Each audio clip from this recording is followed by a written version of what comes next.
நீங்க விசுவாசிங்க, தேவன் உங்களை பாவமற கழுவி விட்டார். அல்லேலூயா. இனி உங்களுக்குள்ள பாவம் கிரியை செய்யாது.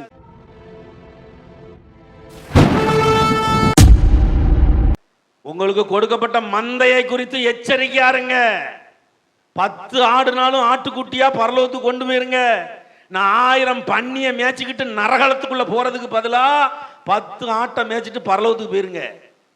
என் சபையில இத்தனை ஆத்துமா இருக்கு, இத்தனை ஆத்துமா இருக்குன்னு பெருமை கொண்டாடுவதை விட என் சபை வருகைக்கு ஆயத்தமா இருக்கு. என் விசுவாச பிள்ளைகள் வருகைக்கு ஆயத்தமா இருக்காங்க.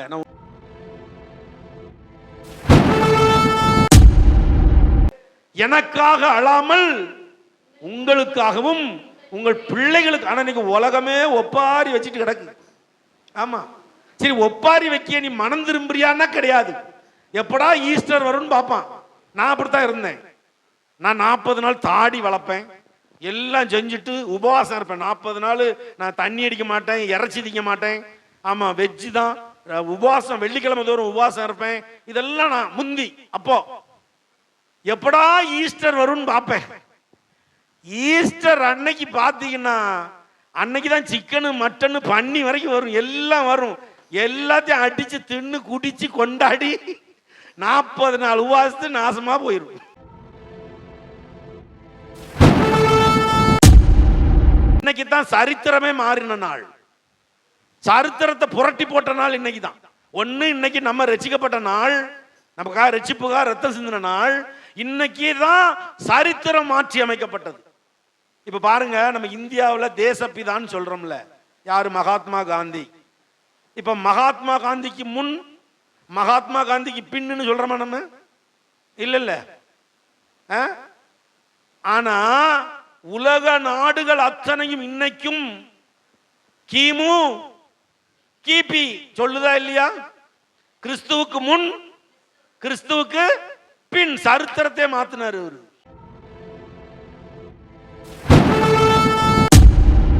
தமிழ்ல புனித வெள்ளி, இங்கிலீஷ்ல குட் ஃப்ரைடேன்னா குட், நல்ல வெள்ளிக்கிழமை. இன்னைக்கு யார் இறந்த நாள்னு சொல்றாங்க?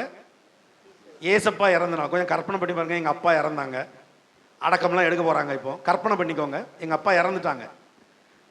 எங்க அப்பா இறக்கும் போது இப்ப அடக்கப்பட்டிலாம் எடுக்க போறாங்க. அங்க நான் நின்னுக்கிட்டு இந்த நாள் நல்ல நாள் அப்படின்னா எப்படி இருக்கும்? எங்க அப்பா இறந்துட்டாங்க. எங்க அப்பா இறந்த நாள் என்ன நாள்? நல்ல நாள் அப்படின்னு நான் சொன்னா ஊர்க்காரெல்லாம் விளக்கமாத்த எடுத்து அடிக்க வருவாங்க. ஏன் சொல்லுங்க? ஏன்டா அப்பா இறந்துட்டாரு நல்ல நாள்னு சொல்லிக்கிட்டு இருக்காங்க. இன்னைக்கு இயேசு இறந்த நாள். அப்ப பேட் ஃப்ரைடே தானே இருக்கணும், இல்ல சேட் ஃப்ரைடே? சேட் ஃப்ரைடே அப்படிதானே இருக்கணும். ஏன் குட் ஃப்ரைடேன்னு வச்சாங்க சொல்லுங்க பாப்போம்.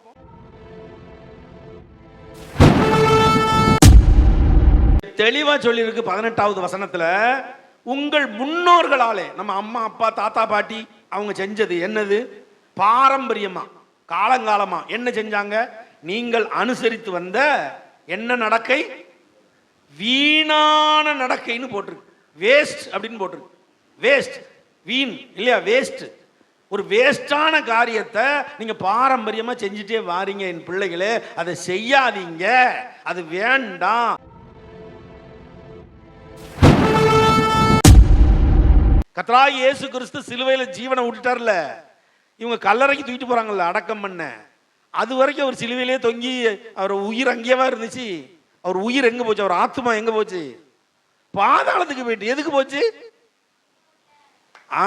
நோவாவின் காலத்தில் மரித்த அப்ப அவர் சும்மாவே இல்ல, உயிரோட இருக்கும் போதும் சுவிசேஷம் சொல்றாரு. சிலுவையில தொங்கிட்டு இருக்கும் போது கல்லனுக்கு ஒரு ரட்சிப்பு கொடுக்காரு. மரிச்சிட்டாரு. மரிச்ச பிறகும் நேர பாதாளத்துல போய் நோவாவின் நாட்கள்ல மரித்தவர்களுக்கு சுவிசேஷம் சொல்றாரு. அங்கேயாவது ஒருத்தன் ரட்சி. அதனாலதான் ஒருவரும் கெட்டு போவது அவருக்கு சித்தமல்ல, எல்லோரும் மனம் திரும்ப வேண்டும் என்று நீடிய பொறுமையுள்ளவராயிருக்கிறார்.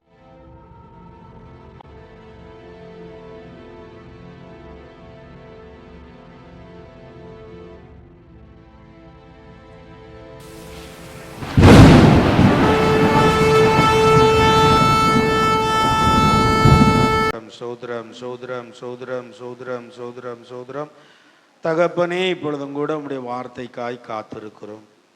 பரத்திலிருந்து மன்னாவை நீங்க தாங்கப்பா, அடிமையை மறைத்து நீங்க வெளிப்படுங்க சுவாமி. உம்முடைய நாமமே உயர்ந்திருக்கட்டும். ஆசீர்வதிங்க, பலப்படுத்துங்க. மீட்பரும் இரட்சகருமாகிய இயேசு கிறிஸ்துவின் இன்ப நாமத்தில் ஜெபங்கேளும் நல்ல பிதாவே, ஆமேன் ஆமேன். இன்றைக்கு நம்ம காணிக்கை எதுவுமே எடுக்கலை, எதுவுமே அதாவது பாரம்பரியமான எதுவுமே வேண்டாம் அப்படின்னு நம்ம செய்கிறோம். ஸோ அதனால் இன்றைக்கி சத்திய வேதத்தை தியானிப்பது தான் ரொம்ப முக்கியம். ஆமாம், கர்த்தருடைய வார்த்தையை தியானிப்பது ரொம்ப ரொம்ப முக்கியம். கடந்த 7 நாட்களாக, கடந்த வாரம் முழுவதும் நம்ம 7 வார்த்தைகளை தியானித்து கொண்டு வருகிறோம். நேற்று வர 6 வார்த்தைகளை என்ன செஞ்சிட்டோம், பார்த்துட்டோம். விசுவாச பிள்ளைகள் பிரசங்கம் பண்ணாங்க. 6 விசுவாச பிள்ளைகள் பிரசங்கம் பண்ணாங்க இந்த 6 நாளும். ஆமாம், அருமையாக பிரசங்கம் பண்ணாங்க. ரொம்ப சந்தோஷமாக இருந்தது எனக்கு. 6 நாட்களும் 6 பேர் 6 காரியத்தை என்ன செஞ்சாங்க, பேசுனாங்க. ஸோ கடைசி 7வது காரியத்தை நான் பேசுகிறேன்னு சொல்லி நான் எனக்குன்னு வாங்கி வச்சுருக்கேன். அதனால் இந்த கடைசி காரியத்தை இன்றைக்கி நான் பேசுவேன். ஸோ இந்த 7 வார்த்தைகளை, சிலுவையிலே கர்த்தர் தொங்கி கொண்டிருக்கும் போது பேசிய 7 வார்த்தைகளை முதல்ல நினைவு கூறுவோம். லூக்கா 23ஆம் அதிகாரம் 34வது வசனத்தில் மன்னிப்பை குறித்து முதல் வார்த்தை, கர்த்தர் மன்னித்தார் இல்லையா? அப்பொழுது இயேசு, பிதாவே இவர்களுக்கு மன்னியும், தாங்கள் செய்கிறது இன்னதென்று அறியாதிருக்கிறார்களே. ஸோ மன்னித்தார் கர்த்தர். முதல்ல மன்னிச்சார். 2வது ரட்சிப்பு. முதலாவது மன்னிப்பு, 2வது ரட்சிப்பு. லூக்கா 23ஆம் அதிகாரம் 43வது வசனத்தில் இயேசு அவனை நோக்கி, இன்றைக்கு நீ என்னுடனே கூட பரதேசில் இருப்பாய் என்று மெய்யாகவே உனக்கு சொல். அந்த கல்லனை மன்னிச்சார் கர்த்தர். கடைசி நேரத்தில் கூட ஒரு மன்னிப்பு நடக்குங்க, ஒரு ரட்சிப்பு. அந்த கல்லனை ரட்சித்தார். ஆமாம். ஸோ அது 2வது காரியம் ரட்சிப்பு. 3வது காரியம் ஆறுதல் அல்லது கடமையை நிறைவேற்றுதல். ஆமாம், யோவான் 19ஆம் அதிகாரம் 26-27 வசனத்தில் தம்முடைய தாயை நோக்கி, ஸ்திரீயே அதோ உன் மகன் என்றார். பின்பு அந்த சீஷனை நோக்கி, அதோ உன் தாய் என்றார். இது என்னது? தன்னுடைய தாயை ஆறுதல் படுத்துகிறார். அது மட்டுமல்ல, தன்னுடைய கடமையை நிறைவேற்றுகிறார். நம்ம இப்போ மரிக்க போகிறோம், நம்முடைய மரணத்துக்கு பிறகு நம்ம அம்மாவை பார்க்க ஆள் வேணுமே அப்படின்னு ஒப்பு கொடுத்துட்டு போறார். தன்னுடைய சீஷருடைய கையில் ஒப்பு கொடுத்துட்டு போறாரு. ஸோ அம்மாவுக்கு ஆறுதலாகவும் தன்னுடைய உலக பிரகாரமான கடமையை நிறைவேற்றியதாகவும். அடுத்து 4வது காரியம், மத்தேயு 27வது அதிகாரம் 46வது வசனம், ஏலி ஏலி லாமா சபக்தானி என்று மிகுந்த சத்தமிட்டு கூப்பிட்டார். இதை உலகம் தப்பா புரிஞ்சுக்கிட்டு இருக்கு. வலி தாங்காம கத்துறாரு இயேசு அப்படின்னு. வலி தாங்காமலாம் கத்தல, பிதாவின் அன்பை நினைச்சு கத்துறார். பிதா நம்மீது வச்ச அன்பு, தன் சொந்த குமாரன், ஒரே குமாரனை நமக்காக ஒப்பு கொடுத்துட்டார் சிலுவையில. அந்த அன்பை நினைச்சு பார்க்காரு. இந்த பிள்ளைகளுக்காக ஒரே குமாரனாகி என்னையே விட்டு கொடுத்துட்டீங்களே நீங்க அப்படின்னு துக்கத்துல, ஏலி ஏலி லாமா சபக்தானி, என் தேவனே என் தேவனே ஏன் என்னை கைவிட்டீர். ஏன் கைவிட்டாராம்? அவருடைய பார்வையை, அவருடைய முகத்தை சிறிது நேரம் மறைத்து கொண்டார். இயேசுவை விட்டுட்டார். சிலுவையில் தொங்கிக்கிட்டு இருக்காரு. அதுவரை பார்த்துக்கிட்டு இருக்காரு. அதுவரை பிதா பார்த்து கொண்டே இருக்காரு, என்ன நடக்கு என்ன நடக்கு என்ன நடக்கு. ஆனால் கடைசி நிமிஷத்தில் பிதாவால் இயேசுவை பார்க்கவே முடியல. ஏன்? அவர் மொத்த பாவத்தையும், உலகத்தின் மொத்த பாவத்தையும் சுமந்து பாவமாக சிலுவையில் தொங்கி கொண்டிருக்கிறார்.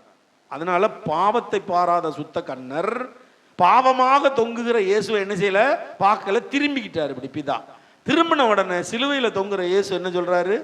ஏலி ஏலி லாமா சபக். வலினாலலாம் சொல்லல, இந்த மனிதர்கள் மீது இவ்வளவு அன்பு வச்சிருக்கீங்க, என்னையே மறந்துட்டீங்களே நீங்க அப்படிங்கிற ஒரு கவலை. இந்த மனிதர்களுக்காக என்னையே கொடுத்தீங்க, சரி இப்ப என்னையவே பார்க்காம திரும்பிட்டீங்க, அந்த ஒரு துக்கம். அதுதான் அந்த கத்தல். 5வது வார்த்தை, யோவான் 19ஆம் அதிகாரம் 28ஆம் வசனத்தில் தாகமா இருக்கிறேன். என்ன தாகம்? ஆத்தும தாகம். 6வது வசனம், யோவான் 19ஆம் அதிகாரம் 30ஆம் வசனம், முடிந்தது என்று சொல்லி. முடிந்தது அப்படின்னார் சிலுவையில். இவ்வளவும் சிலுவையில் தொங்கும் போது, சிலுவை சுமக்கும் போது பேசல, சாட்டையில் அடி வாங்கும் போது பேசல, ஆணி அடிக்கும் போது பேசல, சிலுவையில் தூக்குனாங்க பாருங்க, தொங்கிக்கிட்டு இருக்கும் போது 7 வார்த்தை பேசுறார். அதில் 6 வார்த்தை நம்ம பார்த்துட்டோம். 6வது வார்த்தை முடிந்தது அப்படின்னா பரிபூரணம். நான் எதுக்காக இந்த பூமிக்கு வந்தனோ அந்த காரியத்தை என்ன செஞ்சுட்டேன், முடிச்சிட்டேன். நான் உங்களெல்லாம் ரட்சிப்பதற்காக வந்தேன், உயிரை கொடுக்க ஏன் வேலை முடிஞ்சுச்சு அப்படின்னு முடிந்தது அப்படி தலையை தொங்க விட்டார். ஆனால் உயிர் போகலை, உயிர் கடைசி வார்த்தையில் தான் போகும், 7வது வார்த்தை. அந்த 7வது வார்த்தையை தான் இன்னைக்கு நம்ம பார்க்க போகிறோம். வாசிங்க லூக்கா 23ஆம் அதிகாரம் 46ஆம் வசனம். அதான் 7வது வார்த்தை. லூக்கா 23ஆம் அதிகாரம் 46ஆம் வசனம். இயேசு, பிதாவே, உம்முடைய கைகளில் என் ஆவியை ஒப்புவிக்கிறேன் என்று மகா சத்தமாய் கூப்பிட்டு சொன்னார். இப்படி சொல்லி ஜீவனை விட்டார். ஏன் மகா சத்தமா கூப்பிட்டார்? சிலுவையில் தான் நார்மலா பேசுறார். இன்று உனக்கு ரட்சிப்பு வந்தது, இதோ உன் மகன். எல்லாம் எல்லாம் சைலண்டா நார்மலா பேசுறார். ஏலி ஏலி லமா சபக்தானி கூட சத்தமா சொல்லல. ஆனா பிதாவே உம்முடைய கைகளில் என் ஆவியை ஒப்புவிக்கிறேன் என்று மகா சத்தம்னா, நார்மலா சத்தம் போட்டா இந்த தெரு வரை கேட்கும். உயிரே போற அளவு கத்துறான் அப்படின்னு சொல்லுவாங்கல்ல, அது ஏன் அப்படி செஞ்சாரு? அதுக்கும் இந்த ஏலி ஏலி லாமா சபக்தானிக்கும் தொடர்பு இருக்கு. ஏன்னா பிதா என்ன செஞ்சாரு? முகத்தை மறைச்சிட்டாரு. மறைச்ச உடனே இவரு இதுக்கு மேல என்னத்த அப்படின்னு சத்தமா சொல்றாரு, நீங்க அனுப்புன காரியத்தை முடிச்சிட்டேன். சத்தமா சொல்றாரு, ஏன்னா முகத்தை மறைச்சிட்டாரு பிதா, இப்போ பார்க்கல. அப்போ சத்தமா மகா சத்தமா சொல்றாரு, பிதாவே உம்முடைய கைகளில் என் ஆவியை ஒப்புவிக்கிறேன். இப்படி சொல்லி ஜீவனை விட்டார். அப்பதான் உயிர் போகுது. உயிர் போன உடனே இந்த பூமியில என்னெல்லாம் நடந்துச்சு இல்லையா, அதெல்லாம் நீங்க வீட்டில் வாசித்துக்கோங்க. மகா பயங்கரங்கள் நடந்தது இந்த பூமியில. அவர் உயிரை விட்டோன்னா பூமி முதல்ல என்னாச்சு? அந்தகாரப்பட்டுட்டு பூமி. சூரியன் இருட்டா போச்சு, பூமி கண்ணு தெரியல, ஒருத்தருக்கு ஒருத்தர் கண்ணு தெரியாம போயிட்டு அந்தகாரப்பட்டு விட்டது. எல்லாம் பூமி ரெண்டா பொழக்கு, எண்ணம் இல்லாம பயங்கரங்கள், இட்டி மின்னல் அது இதுன்னு. இயேசு உயிரை விட்ட சாஸ்திரியார்கள் சொல்றாங்க, அதாவது வேத ஆராய்ச்சியாளர்கள், மத்தியானம் 3 மணி அப்படிங்காங்க. சிலுவையில் அடிக்கப்பட்டது 12 மணி, 3 மணி நேரம் தொங்குனாரு, மத்தியானம் 3 மணிங்காங்க. அது எந்த அளவுக்கு உண்மைன்னு நமக்கு தெரியாது, வேத ஆராய்ச்சியாளர்கள் சொல்லுவது. மத்தியானம் 3 மணிக்கு ஒரு நாள் இருட்டாவாது இல்லையா, பளிச்சுட்டு இருக்கும். ஆனா மத்தியானம் 3 மணிக்கு அந்தகாரம் சூழ்ந்து கொண்டது. அந்த அந்தகாரம் நம்மை ரட்சித்து வெளிச்சமா மாத்துறாரு. அவர் உயிர்த்து அந்த அந்தகாரத்தை என்ன செய்றாரு? வெளிச்சமா மாத்துறாரு. நம்ம ரட்சிப்பதற்காக ஜீவனை கொடுத்தார். இப்ப பாருங்க, அங்கேயும் சும்மா இல்ல. கர்த்தராகிய இயேசு கிறிஸ்து சிலுவையில ஜீவனை விட்டுட்டார்ல, இவங்க கல்லறைக்கு தூக்கிட்டு போறாங்கல்ல அடக்கம் பண்ண, அது வரைக்கும் அவர் சிலுவையிலே தொங்கி அவர் உயிர் அங்கேயேவா இருந்துச்சு. அவர் உயிர் எங்க போச்சு? அவர் ஆத்மா எங்க போச்சு? பாதாளத்துக்கு போயிட்டு. எதுக்கு போச்சு? நோவாவின் காலத்தில் மரித்த. அப்ப அவர் சும்மாவே இல்ல, உயிரோட இருக்கும் போதும் சுவிசேஷம் சொல்றாரு, சிலுவையில தொங்கிட்டு இருக்கும் போது கல்லனுக்கு ஒரு ரட்சிப்பு கொடுக்காரு. மரிச்சிட்டாரு, மரிச்ச பிறகும் நேர பாதாளத்துல போய் நோவாவின் நாட்கள்ல மரித்தவர்களுக்கு சுவிசேஷம் சொல்றாரு. அங்கேயாவது ஒருத்தன் ரட்சி. அதனாலதான் ஒருவரும் கெட்டு போவது அவருக்கு சித்தமல்ல, எல்லோரும் மனம் திரும்ப வேண்டும் என்று நீடிய பொறுமை உள்ளவராயிருக்கிறார். மரிச்சாச்சு. ஏன் மரிச்சார் தெரியணும்ல. எல்லாம் மரிச்சார்னு உலகமே துக்கம் கொண்டாடுது. ஏன் மரிச்சார்? ஒப்பு கொடுக்கிறேன்னு இருக்கு. இங்க வந்து நான் மரிக்கிறேன்னு இல்லை, மகா. அதை பாருங்க அந்த வசனத்தை, பிதாவே உம்முடைய கைகளில் என் ஆவியை ஒப்புவிக்கிறேன். அப்படி உயிரை ஒப்பு கொடுத்துட்டாரு. நான் ஒப்புவிக்கிறேன். அந்த ஒப்புவித்தல் நடக்கு. இது ஏன் அந்த ஒப்புவித்தல் நடந்தது? 1 தீமோத்தேயு 2ஆம் அதிகாரம் 6ஆம் வசனத்தை வாசிங்க. எல்லாரையும் மீட்கும் பொருளாக தம்மை ஒப்பு கொடுத்த மனுஷனாகிய கிறிஸ்து இயேசு அவரே. இதற்குரிய சாட்சி ஏற்ற காலங்களில் விளங்கி வருகிறது. எல்லாரையும் மீட்கும்படியாக, இனி பிறக்க போற பிள்ளையும் சேர்த்து எல்லாரையும் மீட்கும்படியாக மனிதனாக இருந்த கிறிஸ்து இயேசு தன்னை ஒப்பு கொடுத்தார். அப்ப எதுக்காக ஒப்பு கொடுத்தார்? எல்லாரையும் மீட்க. ஒருவரும் கெட்டு போவது அவருக்கு சித்தமல்ல. மத்தேயு 20ஆம் அதிகாரம் 28ஆம் வசனத்தை வாசிங்க. அப்படியே மனுஷகுமாரனும் ஊழியம் கொள்ளும்படி வராமல் ஊழியம் செய்யவும் அநேகரை மீட்கும் பொருளாக தம்முடைய ஜீவனை கொடுக்கவும் வந்தார் என்றார். எதுக்காக வந்தார்? எல்லாரையும் மீட்டுக்கொள்ள தன்னுடைய ஜீவனை கொடுக்க வந்தார். கொடுத்துட்டாரு ஜீவனை. அவர் கொடுத்துட்டாரு. இன்னைக்கு உலகம் என்ன தவறாக புரிந்து கொண்டிருக்கிறது? இப்ப மரிச்சிட்டாரு, இன்னும் கொஞ்ச நேரத்தில் கல்லறையில் கொண்டு அவரை வச்சிருவோம், இன்னும் கல்லறைக்குள்ளேயே அவர் இருப்பார்னு நினைக்காங்க. கல்லறைக்குள்ள அவர் இருக்க மாட்டார். ஆமா, நம்ம ஈஸ்டர் அன்னைக்கு அவர் உயிர் தெழுந்தாருன்னு சொல்லிட்டு திரியிறோம். சிலுவையில் அடிச்சு உயிர் போன உடனே நேரம் பாதாளத்துக்குள்ள என்ன செஞ்சிட்டாரு? இறங்கி அங்கேயும் சுவிசேஷம் சொல்லுகிறார். ஏன்னா அநேகரை மீட்க வேண்டும். அநேகரை மீட்கும் பொருளாக தம்முடைய ஜீவனை தந்தார்.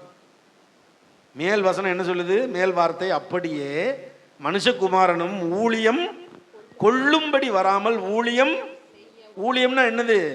நமக்கு மற்றவங்க. அதனால தான் அந்த வியாழக்கிழமை கால் கழுவுவாங்க ஆர்சியில் பார்த்தீங்கன்னா. அப்புறம் சிபிஎம் மாதிரி சர்ச்சில் திருவிருந்தில் ஒவ்வொரு திருவிருந்துக்கு என்ன செய்வோம்? நாங்கள்லாம் அப்படி பழக்கப்பட்டோம். இன்னைக்கு திருவிருந்து ஆராதனைனா நாங்கள் என்ன செய்வோம்? ஒருத்தர் கைப்பிடிச்சி கூட்டிகிட்டு வருவோம். இப்படி பாட்டு பாடி கூட்டிகிட்டு வந்து ஒரு இடத்துல உட்கார வைப்போம். உட்கார வச்சு சேரில் உட்கார வச்சுப்போம். கீழே ஒரு பாத்திரத்தில் தண்ணி இருக்கும். அந்த தண்ணிக்குள்ள அவங்க காலை வைப்பாங்க. அவங்க காலை நாங்கள் என்ன செய்வோம்? தேய்ச்சி கழுவுவோம். தேய்ச்சி கழுவி பக்கத்தில் துண்டு வச்சுருப்பாங்க. அந்த துண்டை வச்சு அவங்கள துடைப்போம். அதே ஆள் அப்படியே எங்களை உட்கார வைப்பார். நாங்கள் உட்காருவோம். நாங்கள் உட்கார்ந்தோடனே எங்களுக்கு அவர் என்ன செய்வார்? காலை கழுவார். இது வியாழக்கிழமை நேற்று உலகம் முழுக்க எல்லாரும் என்ன செஞ்சிருப்பாங்க? செஞ்சிருப்போம். இது எதுக்கு? இது ஒரு சடங்கா? வருஷம் செய்யணும் சடங்கா? கர்த்தர் நமக்கு ஒரு தாழ்மையை கற்றுக் கொடுக்க வந்தார். என் பிள்ளையே, நான் ஊழியம் செய்ய வாங்க வரலப்பா, ஊழியம் செய்ய வந்த. நீ எனக்கு பணிவிடை செய்யணும்னு சொல்றதுக்கு நான் வரல. இன்னைக்கு நிறைய ஊழியக்காரங்க மைண்ட்ல என்ன ஆயிட்டு தெரியுமா? ஊழியக்காரர் ஆன உடனே மைண்ட்ல நீங்க எல்லாரும் எனக்கு பணிவிடை செய்யுங்க. இது வந்துட்டு எல்லாருக்கும் மேக்சிமம் ஊழியக்காரங்க பாருங்களேன், ஒரு துருமனை விட்டு ஆசைப்பட மாட்டாங்க. நீங்கெல்லாம் எனக்கு என்ன செய்யுங்க? வேலை செய்யுங்க, நான் உங்களுக்கு செய்ய மாட்டேன். ஏசப்பா என்ன சொன்னாங்க? அப்படியே மனுஷகுமாரனும் ஊழியம் கொள்ளும்படி வராமல் ஊழியம் செய்யும்படி தான் வந்தார். ஊழியம் செய்ய சீஷர்கள் கால அவர் கழுவுனர், கற்றுக் கொடுத்தார் தாழ்மையை நமக்கு. அதான் இங்க சடங்காச்சாரியம் ஆயாச்சு. வருஷத்துக்கு ஒரு தடவை காலை கழுவுறது, அப்புறம் தூக்கி போட்டு மிதிக்கிறது இல்லையா? அந்த தாழ்மையை தேவன் நமக்கு இன்றைக்கு கற்றுத்தருகிறார். அது ரொம்ப முக்கியம். ஸோ அவர் நமக்கு கற்றுக் கொடுக்கிற தாழ்மை விலையேற பெற்றது. எல்லாரையும் மீட்டுக்கொள்ளும்படியாக தன்னையே ஒப்பு கொடுத்த கர்த்தர் தாழ்மையை நமக்கு என்ன செய்கிறாரு? கற்றுத்தருகிறார். எபிரேயர் 9ஆம் அதிகாரம் 12ஆம் வசனத்தை வாசிங்க. வெள்ளாட்டுக்கடா இளங்காளை இவைகளுடைய இரத்தத்தினாலே அல்ல, தம்முடைய சொந்த இரத்தத்தினாலும் ஒரே தரம் மகா பரிசுத்த ஸ்தலத்திலே பிரவேசித்து நித்திய மீட்பை உண்டு பண்ணினார். அல்லேலூயா. எந்த ஆட்டுக்கிடாவும் வேண்டாம், மாட்டுக்கிடாவும் வேண்டாம், எந்த கண்ணுக்குட்டியும் வேண்டாம், எதுவும் வேண்டாம். இனிமே எதையும் நீங்க பலி செலுத்தாதீங்க அப்படிங்கார். ஆனா இன்னைக்கும் ஜனங்கள் என்ன செய்யறாங்க? பலி. நாங்க கல்யாணம் முடிஞ்ச புதுசுல எங்க அம்மாவுக்கு தானே ஏன் புத்தி தெரியும், இவளுக்கு தெரியாது. கல்யாணம் முடிஞ்ச புதுசுல எந்த கோயிலுக்கு நம்மளை கூட்டு போனாங்க? எந்த அந்தோணியாரு? புளியம்பட்டி போய் ஆடு வெட்டி. ஆமா, என்னவா எனக்குள்ள உள்ள குடிப்பழக்கம் எல்லாம் பாவ சாபம்லாம் என்னை விட்டு போகட்டும். போச்சா? போவல. ஆடு வெட்டின அன்னைக்கு தான் நிறைய கறி தின்ட்டு அன்னைக்கு தான் நல்லா குடிச்சேன். அல்லேலூயா. ஸோ நம்ம ஆடு வெட்ட வேண்டாம், மாடு வெட்ட வேண்டாம். கர்த்தர் நமக்காக வெட்டப்பட்டார், நமக்காக குத்தப்பட்டார், நமக்காக சிலுவை சுமந்தார். எல்லாவற்றையும் அவர் செஞ்சு முடிச்சிட்டாருங்க. இனி நாம சுமக்க தேவையில்லை. நாம அந்த பாரம்பரியத்தை செய்ய அவசியம் இல்லை. வெள்ளாட்டுக்கடா இளங்காளை இவைகளுடைய இரத்தத்தினாலே அல்ல, தம்முடைய சொந்த இரத்தத்தினாலும் ஒரே தரம் மகா பரிசுத்த ஸ்தலத்திலே பிரவேசித்து நித்திய மீட்பை உண்டு பண்ணினார். ஒரே தரம் பலியாயிச்சார் அவர். இனிமே பலியாக வேண்டிய அவசியம் இல்லை. அவர் ஒரே பலியாகி நம்மை மீட்டு கொண்டார். 1 பேதுரு 1ஆம் அதிகாரம் 18-19 வசனங்களை வாசிங்க. உங்கள் முன்னோர்களால் பாரம்பரியமாய் நீங்கள் அனுசரித்து வந்த வீணான நடத்தையினின்று அழிவுள்ள வஸ்துக்களாகிய வெள்ளியினாலும் பொன்னினாலும் மீட்கப்படாமல் குற்றமில்லாத மாசற்ற ஆட்டுக்குட்டியாகிய கிறிஸ்துவின் விலையேற பெற்ற இரத்தத்தினாலே மீட்கப்பட்டீர்கள் என்று அறிந்திருக்கிறீர்களே. இங்க தெளிவா சொல்லியிருக்கு 18வது வசனத்துல. உங்கள் முன்னோர்களாலே, நம்ம அம்மா அப்பா தாத்தா பாட்டி அவங்க செஞ்சது என்னது? பாரம்பரியமா காலங்காலமா என்ன செஞ்சாங்க? நீங்கள் அனுசரித்து வந்த என்ன நடக்கை? வீணான நடக்கைன்னு போட்டிருக்கு. வேஸ்ட் அப்படின்னு போட்டிருக்கு. வேஸ்ட். வீண் இல்லையா, வேஸ்ட். ஒரு வேஸ்டான காரியத்தை நீங்க பாரம்பரியமா செஞ்சுட்டே வாரீங்க என் பிள்ளைகளே, அதை செய்யாதீங்க, அது வேண்டாம். குற்றமில்லாத மாசற்ற ஆட்டுக்குட்டி ஆகிய கிறிஸ்துவின் விலையேறப்பெற்ற இரத்தத்தினாலே மீட்கப்பட்டீர்கள். அதனால இனி அந்த பாரம்பரியம் வேண்டாம் அப்படின்ட்டார். இனி நீ ஆடு மாடு கோழி பலியிட தேவை இல்லை, நீ பாரம்பரியமாக கொண்டாட வேண்டிய தேவை இல்லை, நீ என்னுடைய வருகைக்கு ஆயத்தப்படு. இதுதான் கர்த்தர் நமக்கு கற்றுத்தருகிற காரியம். நிச்சயமா இன்னைக்கு பேரை என்ன பேரு? இன்னைக்கு பேரு தமிழ்ல புனித வெள்ளி, இங்கிலீஷ்ல குட் ஃப்ரைடேன்னா குட், நல்ல வெள்ளிக்கிழமை. இன்னைக்கு யார் இறந்த நாள்னு சொல்றாங்க? ஏசப்பா இறந்த நாள். கொஞ்சம் கற்பனை பண்ணி பாருங்க, எங்கள் அப்பா இறந்தாங்க, அடக்கம்லாம் எடுக்க போகிறாங்க. இப்போ கற்பனை பண்ணிக்கோங்க, எங்கள் அப்பா இறந்துட்டாங்க. எங்கள் அப்பா இறக்கும்போது இப்போ அடக்கப்பட்டிலாம் எடுக்க போகிறாங்க. அங்கே நான் நின்றுக்கிட்டு இந்த நாள் நல்ல நாள் அப்படின்னா எப்படி இருக்கும்? எங்கள் அப்பா இறந்துட்டாங்க, எங்கள் அப்பா இறந்த நாள் என்ன நாள்? நல்ல நாள் அப்படின்னு நான் சொன்னா ஊருக்காரெல்லாம் விளக்க மாத்த எடுத்து அடிக்க வருவாங்க. ஏன் சொல்லுங்க? ஏன்டா அப்பா இறந்துட்டாரு நல்ல நாள்னு சொல்லிக்கிட்டு இருக்காங்க. இன்னைக்கு இயேசு இறந்த நாள், அப்ப பேட் ஃப்ரைடே தானே இருக்கணும், இல்ல சேட் ஃப்ரைடே? சேட் ஃப்ரைடே அப்படிதானே இருக்கணும். ஏன் குட் ஃப்ரைடேன்னு வச்சாங்க சொல்லுங்க பாப்போம்? குட் ஃப்ரைடே நல்ல நாள், இயேசு இறந்தது இன்னைக்கு நல்ல நாள். ஏன் அப்படி குட் ஃப்ரைடேன்னு வச்சாங்க? அல்லேலூயா. எனக்கு ரட்சிப்பை தர அவர் ஜீவனை விட்டார்.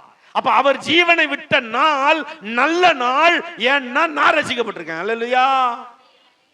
இது உலக அப்பாவுக்கு சொன்னா விளக்கமா தடி விழும். உலக அப்பா செத்து கிடக்கும் போது எங்க அப்பா இறந்த நாள் நல்ல நாள் அப்படின்னா எல்லாரும் விளக்கமா எடுத்து அடிப்பான். இவன் ஒரு புள்ளையா தருதல அப்படிம்பான். ஆனா ஏசப்பா இறந்த நாளை நம்ம என்ன சொல்றோம்? Good Friday, Good Friday, Good Friday. பிற ஏன்டா அழுவுற? ஏன் 40 நாள் துக்கம் கொண்டாடுத? ஏன் தாடி வளர்க்க? ஏன் செய்யற? பேரு குட் ஃப்ரைடே. அது ஒண்ணு. இன்னொன்னு, இன்னைக்கு தான் சரித்திரமே மாறின நாள், சரித்திரத்தை புரட்டி போட்ட நாள் இன்னைக்கு தான். ஒண்ணு, இன்னைக்கு நம்ம ரட்சிக்கப்பட்ட நாள், நமக்காக ரட்சிப்புக்காக ரத்தம் சிந்தின நாள். இன்னைக்கு தான் சரித்திரம் மாற்றி அமைக்கப்பட்டது. இப்ப பாருங்க, நம்ம இந்தியாவில் தேசப்பிதான்னு சொல்றோம்ல, யாரு? மகாத்மா காந்தி. இப்ப மகாத்மா காந்திக்கு முன், மகாத்மா காந்திக்கு பின்னு சொல்றோமா நம்ம? இல்ல இல்ல. ஆனா உலக நாடுகள் அத்தனையும் இன்னைக்கும் கிமு கிபி சொல்லுதா இல்லையா? கிறிஸ்துவுக்கு முன் கிறிஸ்துவுக்கு பின் சரித்திரத்தை மாத்தினார் அவர். ஆமா, சரித்திரத்தை மாத்தினவர் அவர். எத்தனையோ குட்டிகரனை போட்டு மாத்த பார்க்காங்க, அதை முடிய மாட்டாங்க. இன்னைக்கு வரைக்கும் கிறிஸ்துவுக்கு முன் கிறிஸ்துவுக்கு பின், அவ்வளவுதான். ஏன்னா உனக்காக எனக்காக ஜீவனை தந்தவர் அவர்.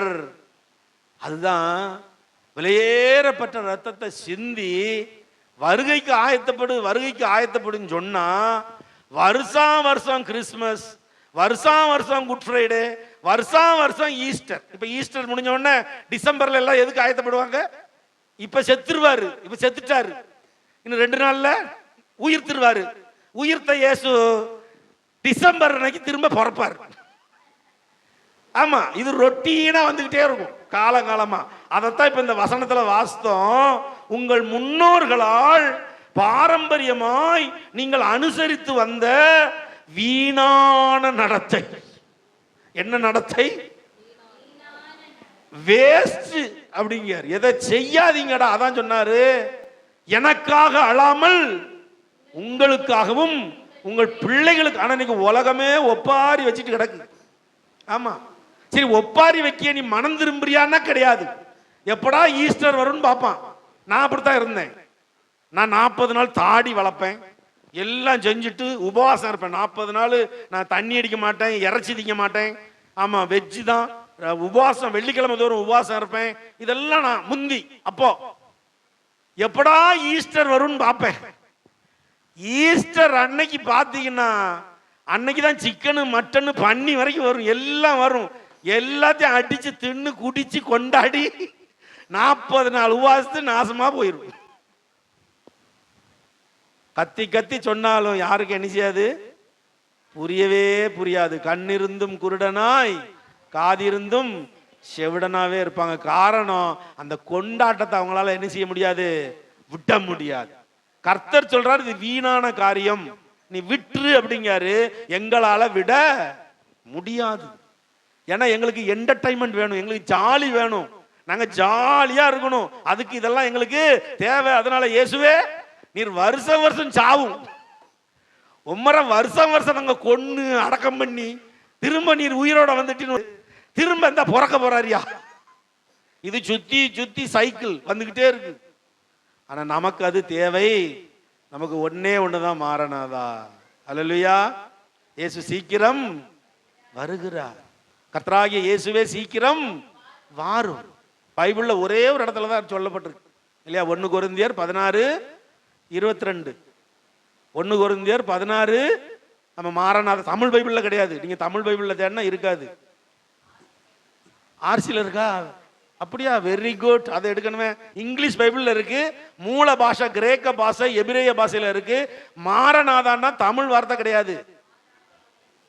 மாரநாதாங்கிறது எப்படி ஓசன்னா தமிழ் வார்த்தை கிடையாதோ அதே மாதிரி மாரநாதாவும் தமிழ் கிடையாது. அது அது ஆர்சி பைபிள்ல மாரநாதா இருக்கு. ஆங்கில பைபிள்லயும் மாரன் அதா, அதாவது உண்மையான வார்த்தை மாரன் அதா. அராமைக் மொழி அது. அராமிக் அராமிக் மொழியில மாரன் அதா அப்படின்னா, மாரன் அப்படின்னா கர்த்தராகிய ஆண்டவரே அப்படின்னு அர்த்தம். மாறன் அப்படின்னா கர்த்தராகிய ஆண்டவரே, அதா அப்படின்னா சீக்கிரம் வாரும். அப்ப மாறன் அதா, அதைத்தான் நம்ம தமிழ்ல மாரநாதா, இங்கிலீஷ்ல மாரநாதா. உண்மையான மொழி அராமைக் மொழியில அதுக்கு பேரு மாறன் அதா. அப்ப மாறன் அதா அப்படின்னா கர்த்தராகிய இயேசுவே சீக்கிரம் வாரும். அவ்வளவுதான். அதைத்தான் இப்ப சொல்லணும். நான் அதைத்தான் அடிக்கடி சொல்லுவேன். இதை சொல்ல தொடங்கிட்டோம்னா அவர் வந்துருவார். நீங்க கொஞ்சம் யோசித்து பாருங்களேன். இப்போ ஒரு புள்ள ஒரு ஐயா வெளிநாட்டில் இருக்காரு. இப்போ ஒரு ஐயா வெளிநாட்டில் இருக்காரு. பொண்டாட்டி பிள்ளைகிட்ட சொல்லுது, உங்க அப்பா இந்த இப்ப வந்துருவாங்க, அடுத்த வருஷம் என்ன செய்வாங்க, உங்க அப்பா வந்துருவாங்க அப்படின்னு. அதுக்குள்ள இங்க செலவு அதிகமாயிட்டே போகுது. செலவு அதிகமாயிட்டோம்னா பொண்டாட்டி போன போட்டு, ஐயா இந்த வருஷம் வேண்டாங்க, இன்னும் செலவுகள் இருக்கு, இன்னொரு 2 லட்ச ரூபா நமக்கு தேவை இருக்கு, ஒரு 2 வருஷம் கழிச்சு நீங்க வரதுக்கு ட்ரை பண்ணுங்க, ஒரு 6 மாசமாவது லேட் ஆகட்டும். உடனே அந்த புருஷர் என்ன செய்வாரு, பொண்டாட்டி பேச்சை கேட்டுக்கிட்டு, சரிம்மா இன்னொரு 6 மாசம் நான் வேலை பார்த்துட்டு வாரேன். இங்க உடனே இந்த பிள்ளைகிட்ட என்ன சொல்லுவாங்க, உங்க அப்பா வருவாரு, உங்க அப்பா வருவாரு, 6 மாசத்துல வந்துருவார். இப்ப 6 மாசம் ஆயிட்டு திரும்ப பொண்டாட்டிக்கு செலவு நிறைய வருது. எப்போ இந்த கடன்லாம் அடைக்க வேண்டி இருக்குப்பா, இன்னொரு 6 மாசம் இருங்கப்பா, அப்புறமா வரலாம். இங்க புள்ளை எதிர்பார்த்துக்கிட்டே இருக்கு, அப்பா வருவார் வருவார் வருவார்னு. அதே மாதிரி உண்மையான மணவாட்டி சபை இயேசு வருவார் வருவார்னு எதிர்பார்த்துக்கிட்டு இருக்கு. மணவாளனாகி அவரும் எதிர்பார்த்துக்கிட்டு இருக்காரு, என் பொண்டாட்டி கூப்பிடுவா கூப்பிடுவா கூப்பிடுவான்னு. ஆனா இங்க பொண்டாட்டி என்ன பண்றா, மணவாட்டி இப்ப வர வேண்டாம், எனக்கு நிறைய வேலை இருக்குங்க, இன்னும் நான் நிறைய என்ஜாய்மெண்ட் பண்ண வேண்டியிருக்கு உலகத்துல. ஆண்டவர் எதிர்பார்க்கிறாரு, இந்த 2024ல என்னை கூப்பிட்டுவான்னு நினைச்சா கூப்பிடல. சரி 2025லாவது என் மணவாட்டி என்னை கூப்பிடுவான்னா இப்பவும் கூப்பிட மாட்டேங்கான். மணவாட்டி சபை என்ன செய்யுது, ஆட்டம் பாட்டம் கொண்டாட்டம். மணவாளரே நீர் வரவே வேண்டாயா, நீர் அங்கேயே இரு, ஏன் ஜாலி போயிரும், நீர் வந்துட்டீர்னா ஏன் என்ஜாய்மெண்ட் போயிரும், நீர் வரவே வேண்டாம். இப்படி சொன்னா எப்படி வருவாரு? மாரநாதா சொல்லி பழகுங்க. மாறன் அதா.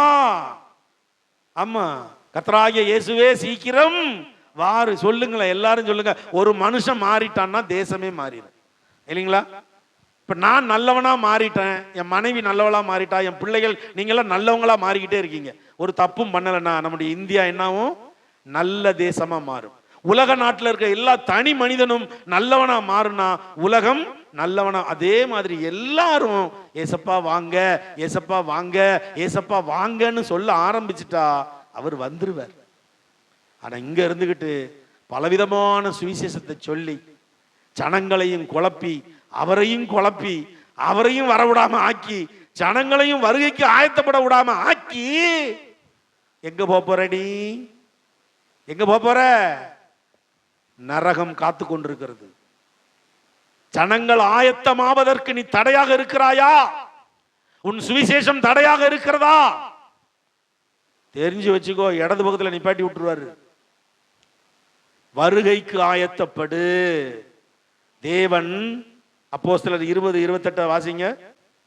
ஆகையால் உங்களை குறித்தும் தேவன் தம்முடைய சுய இரத்தத்தினாலே சம்பாதித்து கொண்ட தமது சபையை மேய்ப்பதற்கு பரிசுத்த ஆவி உங்களை கண்காணிகளாக வைத்த மந்தை முழுவதையும் குறித்தும் எச்சரிக்கையா இருங்கள். எச்சரிக்கையா இருங்க. உங்களுக்கு கொடுக்கப்பட்ட மந்தையை குறித்து எச்சரிக்கையா இருங்க. 10 ஆடுனாலும் ஆட்டுக்குட்டியா பரலோகத்துக்கு கொண்டு போயிருங்க. நான் 1000 பன்னியை மேய்ச்சிக்கிட்டு நரகலத்துக்குள்ள போறதுக்கு பதிலா 10 ஆட்டை மேய்ச்சிட்டு பரலோகத்துக்கு போயிருங்க. என் சபையில இத்தனை ஆத்துமா இருக்கு, இத்தனை ஆத்துமா இருக்குன்னு பெருமை கொண்டாடுவதை விட என் சபை வருகைக்கு ஆயத்தமா இருக்கு. என் விசுவாச பிள்ளைகள் வருகைக்கு ஆயத்தமா இருக்காங்க. நான் உண்மையிலே பெருமைக்கு சொல்லலைங்க. இந்த குட் ஃப்ரைடேக்காக கடந்த வாரம் யாரெல்லாம் ஆன்லைன்ல இருக்காங்களா, கூகுள் மீட்ல எல்லாம் இருக்காங்கல்ல, ஆமா, இந்த ஜனங்கள்ட்ட ஒரு அறிவிப்பு தான் கொடுத்தேன் போன வியாழக்கிழமை. என்ன 7 வார்த்தையை நான் பேசணும். நான் பேச மாட்டேன், நீங்க தான் பேசணும் 7 வார்த்தை. யாரெல்லாம் பேச போறேன்னா டக்கு டக்குன்னு இல்லை, நான் பேசுறேன் நான் பேசுறேன் நான் பேசுறேன் நான் பேசுறேன். அன்னைக்கு நான் எவ்வளவு ஆனந்த கண்ணீர் வடிச்சுன்னு எனக்கும் கர்த்தருக்கும் மட்டும்தாங்க தெரியும். ஆனா இந்த கூகுள் மீட்ல 5 மணி ஜபத்துக்கு வந்தவங்களாம் எப்படிப்பட்டவங்க தெரியுமாங்க? தாவீது கூட இருந்த 400 பேர் மாதிரி தான். முடவனும் குருடனும் பேச தெரியாதவனும் ஒன்னுக்கும் உதவாத ஆட்கள் எல்லாம் கர்த்தர் என் கூட சேர்த்து வச்சார். யாரையா ஜெபிங்கன்னு சொன்னா ஐயோ எனக்கு பயமா இருக்கு, எனக்கு ஜெபிக்க வராது. இன்னைக்கு அந்த ஆள்கிட்ட மைக்க கொடுங்க, மைக்க திருப்பியே தராது நம்ம கையில. இன்னைக்கு எல்லாம் தேறினவர்கள் ஆயிட்டாங்க. எனக்கு அவ்வளவு சந்தோஷம். நான் ரூமுக்குள்ள போய் அழுதேன் அப்படியே.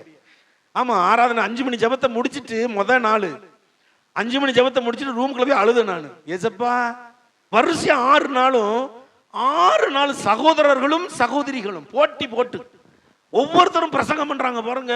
எனக்கு அப்படி இருதயம்லாம் ஏசப்பா நன்றி நன்றி நன்றி நன்றியில பொங்கிட்டு அப்படியே.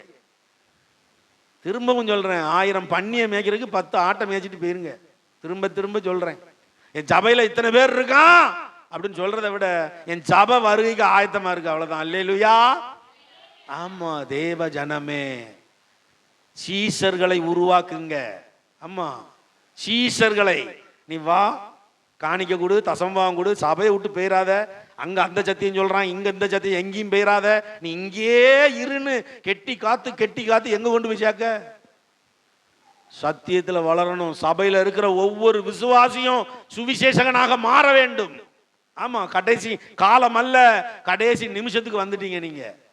இன்னும் குட் ஃப்ரைடேன்னு சொல்லி ஒப்பாரி வச்சுக்கிட்டு இருக்கக்கூடாது. ஆமா, கர்த்தராகிய இயேசு கிறிஸ்து சீக்கிரம் வராரு. தேவன் தம்முடைய சுய ரத்தத்தினால சம்பாதிச்ச சபை இது. அப்போஸ்தலர் 20:28 அப்படிதான் சொல்லுது. தேவன் தம்முடைய சுய ரத்தத்தினாலே சம்பாதித்து கொண்ட தமது சபையை மேய்ப்பதற்கு பரிசுத்த ஆவி உங்களை கண்காணிகளாக வைத்த மந்தை முழுவதையும் குறித்து. மந்தை முழுவதும்னா 1000 பேர் இருக்க சபையில ஒரு 10 பேர் மட்டும் தெளிவா இருக்கன்னா நீ வேஸ்ட். ஆமா, 1000 பேர் இருக்கிற சபையில 1000 பேர் சீஷரா இருக்கணும். ஆமா, அப்பதான் நீ தேறினவன், நீ சரியா நடத்தி கொண்டு இருக்கிறாய். தேவ ஜனமே, இந்த குட் ஃப்ரைடே நல்ல ஃப்ரைடே, நல்ல நாள். தேவன் நமக்காக ஜீவனை தந்த நாள். சங்கீதம் 103:3-5 வாசிங்க. அவர் உன் அக்கிரமங்களை எல்லாம் மன்னித்து உன் நோய்களை எல்லாம் குணமாக்கி உன் பிராணனை அழிவுக்கு விலக்கி மீட்டு உன்னை கிருபையினாலும் இரக்கங்களினாலும் முடிசூட்டி நன்மையினால் உன் வாயை திருப்தியாக்குகிறார். கழுகுக்கு சமானமாய் உன் வயது திரும்ப வாழ வயது போலாகிறது. ஆமென். எப்பொழுது நீங்க சுவிசேஷத்தை அறிவிக்கிறவர்களாக மாறுகிறீர்களோ, எப்பொழுது ஆத்தும ஆதாயம் செய்ய வேண்டும் என்ற வாஞ்சை உங்களுக்கு வருதோ, அப்ப கர்த்தர் உங்களை எப்படி மாத்துறாரு?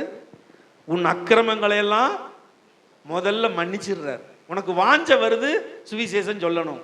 உனக்கு வாஞ்சை வருகிறது, நான் ஆத்தும ஆதாயம் செய்யணும் அப்படின்னா தேவன் முதல்ல உன்னுடைய அக்கிரமத்தை மன்னித்து, ரெண்டாவது உன் நோய்களை எல்லாம் குணமாக்கி. இப்ப திமிர்வாத காரணம் தூக்கிட்டு வராங்க.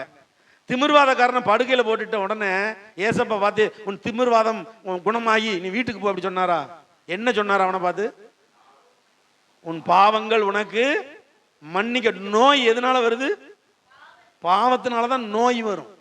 ஆமா, கண்ணுல நமக்கு நோய் வருதுன்னா செல்போன் ரொம்ப நேரம் பார்க்கணும் இருக்கும் இல்லையா? நம்ம கையில காலில் ஒவ்வொரு நோய்க்கும் ஒவ்வொரு பாவம் இருக்கிறது, வேதம் சொல்லுகிறது. ஆமா, சோ ஒவ்வொரு பாவத்தின் நிமித்தமாக ஒவ்வொரு நோய் உள்ள பிரவேசிக்கும்.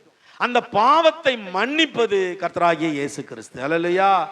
அப்ப நீங்க இன்னைக்கு விசுவாசிக்கணும். என்னைக்கு நீங்க ரட்சிக்கப்பட்டீங்களோ, என்னைக்கு ஞானஸ்நானம் எடுத்தீங்களோ, என்னைக்கு அபிஷேகம் பெற்றீங்களோ, என்னைக்கு ஆத்துமாதாயம் செய்ய தொடங்கிட்டீங்களோ, நீங்க விசுவாசிங்க, தேவன் உங்களை பாவமற கழுவி விட்டார். அல்லேலூயா. இனி உங்களுக்குள்ள பாவம் கிரியை செய்யாது. ஆமா, பாவம் இல்லைன்னு சொல்ல முடியாது, பாவம் உள்ளுக்குள்ள இருக்கும், ஆனா அது கிரியை செய்யாது. பாவம் கிரியை செய்யறதுனா என்ன? உள்ளுக்குள்ள இருக்கிறது வேற, கிரியை செய்யறது. எனக்குள் பாவம் இல்லை என்று சொல்வேன், ஆனால் என்னை நானே வஞ்சிக்கிறவன வசனம் இருக்கு. அப்ப எனக்குள்ள பாவம் இருக்கத்தான் செய்யும். எப்படிப்பட்ட பாவம்? ஏதோ ஒரு ரூபத்தில் ஒரு பாவம் உள்ள வந்துரும், ஆனா அது கிரியை செய்யாது. ஆமா, அதான் உங்களுக்கு புரியும்படியா சொல்லணும்னா, ஒரு பெரிய தீபாவளிக்கு அணுகுண்டு வேட்டு உங்க கையில இருக்கு, ஆனா வேட்டு வெடிக்காது. ஆமா, அணுகுண்டு வேட்டு கையில கொடுத்துட்டாங்க, வேட்டை பத்த வச்சீங்கன்னா வேட்டை நிச்சயாது. அந்த மாதிரி பாவம் உங்களுக்குள்ள இருந்து உங்களை தூண்டும், இதை செய்யி, அதை செய்யி, அதை செய்யி அப்படிங்கும். ஆனா அந்த பாவத்தை கிரியை செய்ய விடாம பரிசுத்த ஆவியானவர் தடுத்துருவார். அல்லேலூயா. ஏன்னா நீ கர்த்தருடைய, நீ பாவமே செய்ய மாட்ட அப்படின்னா நான் பொய் சொல்றேன்னு அர்த்தம். பாவம் செய்ய பிசாசு உன்னை என்ன செய்வான்? தூண்டுவான். ஏன்னா கடைசி நாட்கள்ல அப்படிப்பட்ட ஆவி, வஞ்சிக்கிற ஆவி. நம்ம ஏற்கனவே வசனம் ஒன்று வாஸ்தம் பாருங்க, அப்போஸ்தலர் 20:29 வாசிங்க. சபைக்குள்ளேயே வரும் அது. நான் போன பின்பு மந்தையை தப்ப விடாத கொடிதான ஓநாய்கள் உங்களுக்குள்ளே வரும். பாருங்க, சபைக்குள்ள வரும். சபையை தப்ப விடாத, மந்தையை தப்ப விடாத ஓநாய்கள் சபைக்குள்ள என்ன செய்யுமா? வருமா. அதனாலதான் சபையை சத்தியத்துக்குள்ளேயே கட்டிட்டு வரணும். ஆமா, சபைக்குள்ள உலகம் வரவே கூடாது. சத்தியத்தையும் அறிவீர்கள், சத்தியம் உங்களை விடுதலையாக்கும். சபைக்குள்ள உலகம் வந்துட்டான். உலகம் எப்படி வருது? சினிமா பாட்டை சபைக்குள்ள பாடுறான். ஆமா, சினிமா பாட்டை சினிமா தியேட்டர்ல போய் பாடு. சபைக்குள்ள பாடிட்டு இருக்க சினிமா பாட்டை, ஆட்டம் பாட்டம் கொண்டாட்டம் இதெல்லாம் சபைக்குள்ள வருது. இது உலகம். உலகம் வேற, சபை வேற. ஸோ நீங்க தான் அந்த சபை. நீங்க தான் என்ன செய்யணும்? பரிசுத்தப்பட வேண்டும். பரிசுத்தம் இல்லாமல் ஒருவனும் கர்த்தரை தரிசிப்பதில்லையே. தேவ ஜனமே, இந்த 7வது வார்த்தையில தேவன் ஒப்பு கொடுத்தாருன்னு பார்க்குறோம் இல்லையா?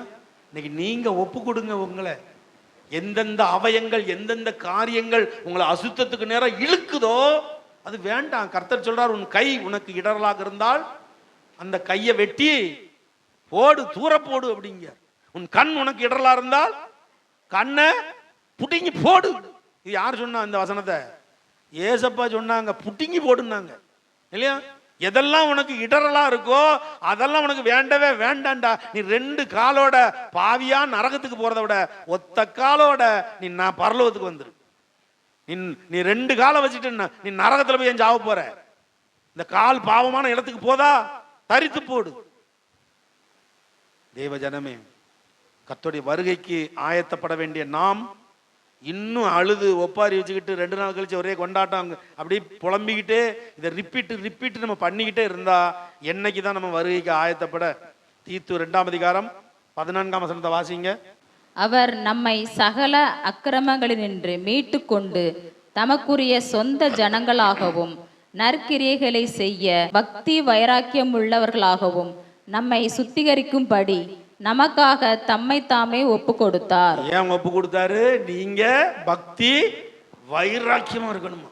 ஆமா, உலகத்துல இருக்கும்போது எவ்வளவு வைராக்கியமா இருந்தோம், நம்ம கிறிஸ்துவுக்குள் வந்த பிறகு அதை விட என்ன செய்யணும்? வைராக்கியமா இருக்கணும். உலகத்தில் இருக்கும்போது எவ்வளவு வைராக்கியமா இருந்தோமோ அதை விட அதிகமாக கிறிஸ்துவுக்குள் வந்த பிறகு அதிக வைராக்கியமா இருக்கணும். அதாங்க ஒரு ஒப்பு கொடுத்தாரு தன்னையே. இப்ப நாம ஒப்பு கொடுப்போம், அந்த வைராக்கியத்தை அவர்கிட்ட காட்டுவோம். எபேசியர் 1ஆம் அதிகாரம் 7ஆம் வசனத்தை வாசிங்க. அவருடைய கிருபையின் ஐஸ்வர்யத்தின்படியே இவருடைய இரத்தத்தினாலே பாவ மன்னிப்பாகிய மீட்பு இவருக்குள் நமக்கு உண்டாயிருக்கிறது. இந்த பாவ மன்னிப்பின் நிச்சயம் உங்களுக்கு வேணுங்க. இந்த சத்தியத்தை கேட்டுக்கொண்டு உங்களை பார்த்து கேட்குறேன், பாவ மன்னிப்பின் நிச்சயம் உங்களுக்கெல்லாம் இருக்கா? இன்னும் நான் நரகத்துக்கு போங்கிற பயம் இருக்கா? நரகம் உங்களுக்கு கிடையவே கிடையாது. என்னைக்கு நீங்க இயேசு கிறிஸ்துவின் ரத்தத்தால் மீட்கப்பட்டீர்களோ, என்றைக்கு மூழ்கி ஞானஸ்நானம் எடுத்தீங்களோ, உங்களுக்கு நரகம் கிடையவே கிடையாது. நம்புறீங்களா முதல்ல அத? இதுதான் பாவ மன்னிப்பின் நிச்சயம். அந்த நிச்சயம் எங்க சொல்றாரு, அவருடைய இரத்தத்தினாலே பாவ மன்னிப்பாகிய மீட்பு இவருக்குள் நமக்கு உண்டாயிருக்கிறது. பாவ மன்னிப்பின் ரட்சிப்பு மீட்பு நமக்கு உண்டாயிருக்கிறது. அதனால திரும்ப திரும்ப பாவம் செய்வோமா? பாவ மன்னிப்பின் மீட்பு கிடைச்சாச்சு, ரட்சிப்பு உண்டாயிட்டு பாஸ்டர் ஜான் சொல்லிட்டாரு. ஆமா, அவர் தான் கத்திக்கிட்டு இருந்தாரு, இப்ப அவரே சொல்லிட்டாரு நரகமே கிடையாதுன்ட்டாரு. இந்த நாளைக்கே சினிமா தியேட்டருக்கு போறேன், நாளைக்கே டாஸ்மாக் கடையை திறந்தோன்னு முதல் நான் தான். அப்படியா? ஏற்கனவே இயேசுவத்தை புதைச்சி வச்சிருக்காங்க, நாளைக்கு எந்திக்க கூட மாட்டாருப்பாங்க. இன்னைக்கு இருண்ட நாள், புதைச்சி வச்சுட்டாங்க, அவர் உள்ள இருக்காரு. அதனால நாளைக்கு சனிக்கிழமையே டாஸ்மாக் கடையில் போய் என்ன செய்வாங்க, சரக்கெல்லாம் வாங்கி வாங்கி ஸ்டாக் வைப்பாங்க. அப்படியா? அது கிடையாது, அது கிடையாது. பாவ மன்னிப்பின் நிச்சயம் உனக்குள்ள வந்துட்டீன்னா இனி நீ பாவம் செய்யாதே, அவ்வளவுதான். எபிரேயர் 9:14 வாசிங்க. நித்திய ஆவியினாலே தம்மை தாமே பழுதற்ற பலியாக தேவனுக்கு ஒப்பு கொடுத்த கிறிஸ்துவனுடைய இரத்தம் ஜீவனுள்ள தேவனுக்கு ஊழியம் செய்வதற்கு உங்கள் மனசாட்சியை செத்த கிரியை ஒப்பு கொடுத்த அடுத்த நோக்கம் உங்களை ஊழியம் செய்ய வைக்க. ஆமா, உங்கள் மனசாட்சியை செத்த கிரியைகளை சுத்திகரிச்சுட்டு உங்களை ஊழியம் செய்ய வைக்காரு. நித்திய ஆவியினாலே தம்மை தாமே பழுதற்ற பலியாக தேவனுக்கு ஒப்பு கொடுத்த கிறிஸ்துவனுடைய ரத்தம் ஜீவனுள்ள தேவனுக்கு ஊழியம் செய்யணும், அவ்வளவுதாங்க. நீங்க எல்லாரும் ஊழியம் செய்ய அழைக்கப்பட்டிருக்கிறீர்கள். அப்ப என்ன அர்த்தம்? எல்லாத்தையும் விட்டுட்டு ஊழியத்துக்கு வாங்கன்னா சொல்றோம்? அப்படி இல்லை. நீங்க ஊழியம் வேலை பாருங்க, அதே நேரத்தில் ஊழியம் பண்ணுங்க. நேரம் வாய்க்கும் போதெல்லாம் இயேசுவின் அன்பை வெளிப்படுத்துங்க. 1 யோவான் 2:15-16 சொல்லுங்க, வாசிங்க. உலகத்திலும் உலகத்தில் உள்ளவைகளிலும் அன்பு கூறாதிருங்கள். ஒருவன் உலகத்தில் அன்பு கூர்ந்தால் அவனிடத்தில் பிதாவின் அன்பில்லை. தெளிவா சொல்லிட்டாருங்க. உலகத்திலும் உலகத்தில் உள்ளவைகளிலும் அன்பு கூறாதிருங்கள். உலகத்தை நம்ம நேசிக்க ஆரம்பிச்சிட்டோம்னா நமக்குள்ள பிதாவின் அன்பு இருக்கவே இருக்காது. உலகம் நம்ம பகைக்கத்தான் செய்யும். ஞாயிற்றுக்கிழமை கல்யாணத்தை வச்சுட்டு உங்களை கூப்பிட்டுக்கிட்டு இருப்பான். ஆராதனை டயத்தில் தான் அவன் கல்யாணம் தாலி கட்டுமா, நீ தான் தாலியவே எடுத்து கொடுக்கணும் அப்படிமா. வர முடியாதுடா. ஆமா, நீ தாலி எடுத்து கொடுக்கணும், நீ தான் அவ்வளோ முக்கியமான சொந்தக்காரன், நீ வந்தால் தான் கல்யாணம் நடத்தும். அப்படியா? நீ கல்யாணமே பண்ண வேண்டாம், உங்களுக்காக கல்யாணத்தை நிப்பாட்டிடுவான். அவன் கல்யாணத்தை அவன் நடத்திக்கிட்டு தான் இருப்பான். பிசாசு உங்களை வஞ்சிக்க வரும், கூப்பிடுவான் பிசாசு. ஆமா, அன்னைக்கு தான் உங்களுக்கு விசேஷித்த நாளும்மா. வேதம் சொல்லுகிறது, உலகத்திலும் உலகத்தில் உள்ளவைகளிலும் அன்பு கூறாதிருங்கள். ஒருவன் உலகத்தில் அன்பு கூர்ந்தால் அவனிடத்தில் பிதாவின் அன்பு என்னதுங்க? சொல்லுங்க பாப்பா, யாரா இப்ப சொல்லுங்க, பிதாவின் அன்பு என்ன? அல்லேலூயா. நீங்க கொடுப்பீங்களா? நான் கொடுப்பேனா? பிதாவின் அன்பு தன் ஒரே பேரான குமாரனை உனக்காக எனக்காக தந்து விட்டார். உனக்கு ஞாயிற்றுக்கிழமை கல்யாணத்துக்கு போகாம இருக்க முடியாதோ? ஞாயிற்றுக்கிழமை தான் விசேஷம் வருதா? தேவ ஜனமே, உலகத்துக்கும் நமக்கும் ஒத்த வேஷம் வேண்டவே வேண்டாம். அவருக்காக நம்ம இதை வெறுத்துட்டோம்னா இதிலும் பெரிதானவைகளை நீ காண்பாய். நீங்கள் இப்பொழுது இருக்கிறதை பார்க்கிலும் 1000 மடங்கு அதிகமாகும்படி உங்களை ஆசிரியர். உலகத்தார் முன்னால கர்த்தருடைய நாமத்தை நீங்க தூக்கிட்டீங்க. தூக்கு. உலகத்தார் மண்டையில உட்காரும், அப்பப்பா இவனை இந்த கர்த்தருடைய ஊழியத்தின் நாள்ல இவனை கூப்பிட்டா இவன் வரமாட்டான்னு ரெக்கார்ட் ஆயிருவாங்க. எல்லார் மனசுலையும் பதிஞ்சிரும், இவனை அசைக்க முடியாது. கர்த்தருக்காக அப்படி ஒரு வைராக்கியம் நீங்க பாராட்டுங்க. ஏனெனில் மாம்சத்தின் நிச்சயம், கண்களின் நிச்சயம், ஜீவனத்தின் பெருமையுமாகிய உலகத்தில் உள்ளவைகள் எல்லாம் பிதாவினால் உண்டானவைகள் அல்ல, அவைகள் உலகத்தினால் உண்டானவைகள். நான் தான் ஊழியக்காரங்க வாலிப ஊழியர்களை பார்த்து சொல்லுவேன், இந்த தம்பியை குறித்து அவன் பேரை சொல்ல விரும்பல, அடிக்கடி சொல்லுவேன், நீங்க இப்படி இருக்கக்கூடாது. ஆமா, மண்டையில முடிய வெற்றி. இப்படி ஊழியக்காரன் எப்படி இருக்கணும்? மண்டை இப்படி மேலே தூக்கிட்டு நிக்கணுமோ?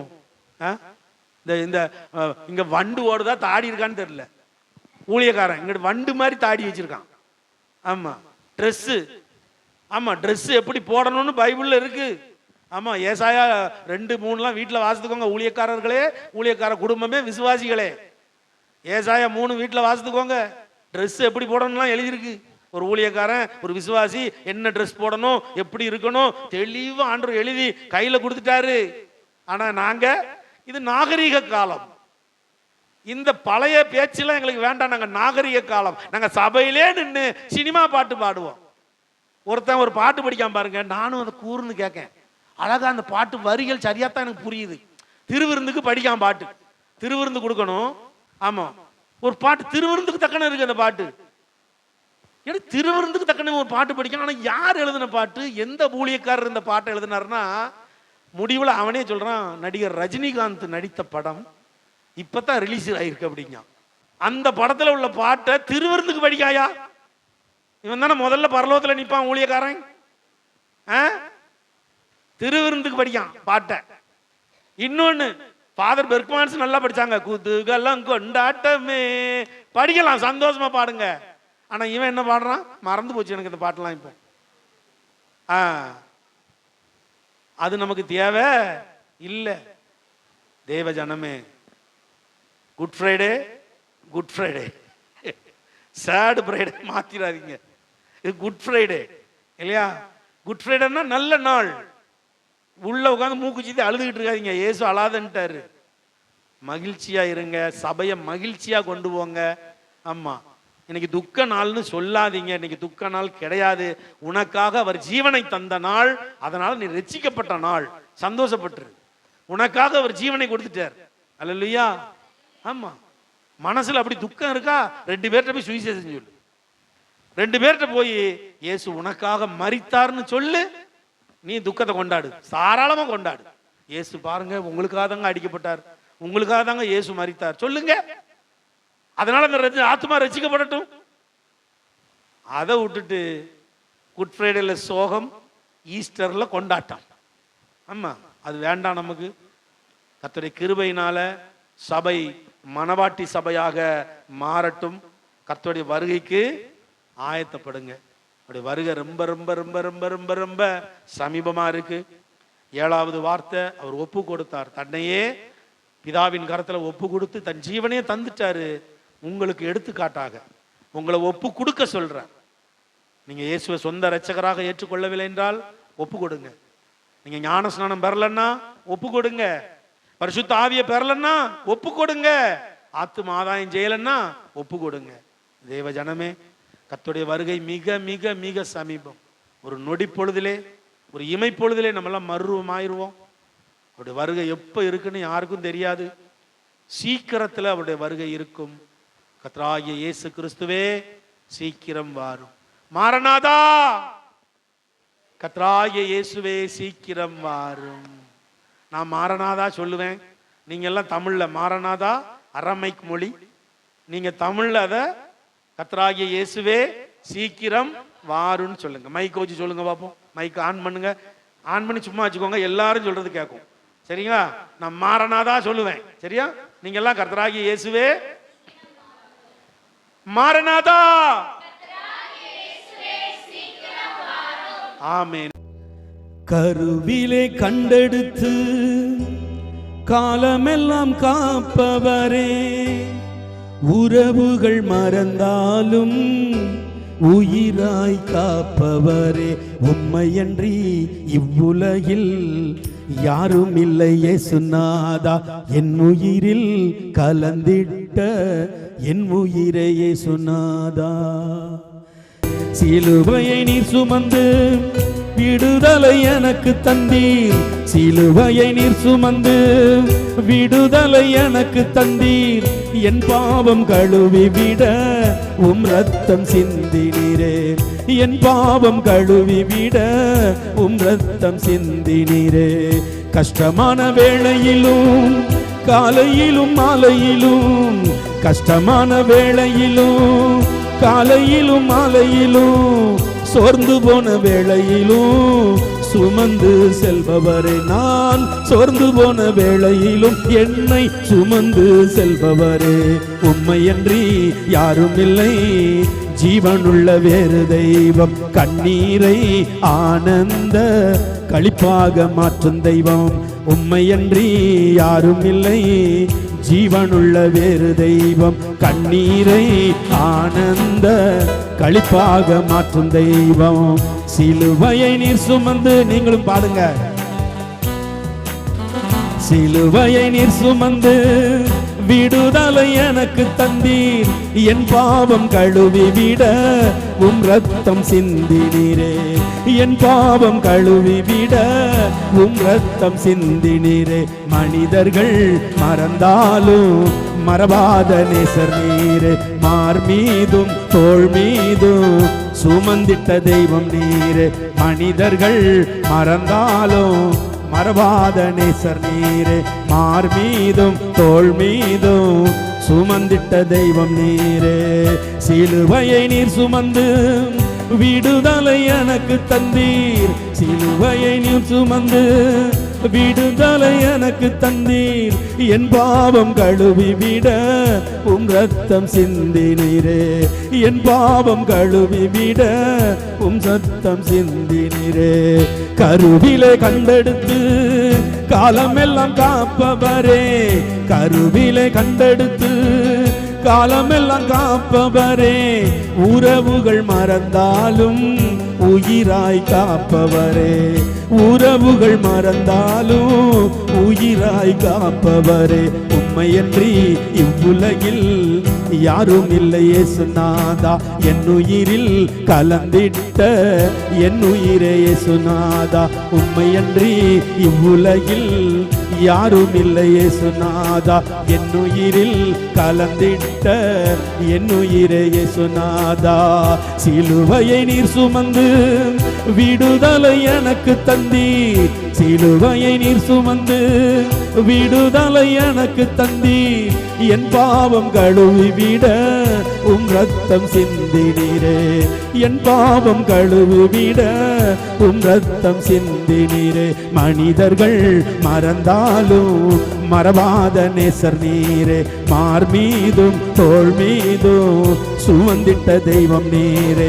மனிதர்கள் மறந்தாலும் மறவாத நேசர் நீரே, மார் மீதும் தோள் மீதும் சுமந்திட்ட தெய்வ நீரே, சுமந்திட்ட தெய்வம் நீரே, சுமந்திட்ட தெய்வம் நீரே. கரங்களை தட்டி கர்த்தருக்கு நன்றி சார். எங்கள் அன்பின் பரமபிதாவே, தகப்பனே, நீர் விதைக்க சொன்ன விதைகளை விதைத்திருக்கிறோம் அப்பா. விதைக்கப்பட்ட விதைகள் ஒவ்வொன்றும் 30, 60, 100 பலன் கொடுப்பதாக, உம்முடைய ராஜ்யம் வருவதாக, உம்முடைய சித்தம் பரலோகத்திலே செய்யப்படுவது போல பூலோகத்திலும் செய்யப்படுவதாக. அப்பா, இந்த நாளிலும் இந்த குட் ஃப்ரைடே அன்று, இந்த புனித வெள்ளி என்று சொல்லி துக்கத்தை கொண்டாடாதபடி நீர் சீக்கிரம் வரப்போகிறீர் என்று அநேகருக்கு சுவிசேஷத்தை அறிவிக்க உம்முடைய பிள்ளைகளுக்குள்ள உற்சாக ஆவியை ஊற்றுங்க.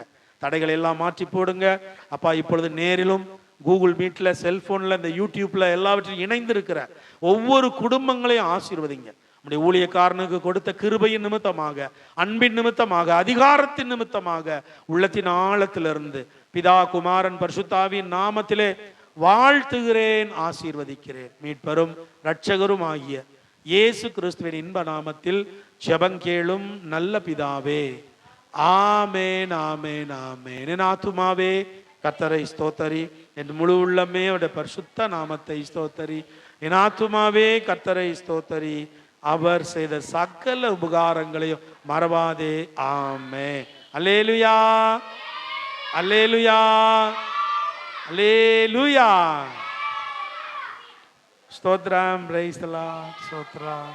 Price the Lord. ஸ்தோத்திரம்.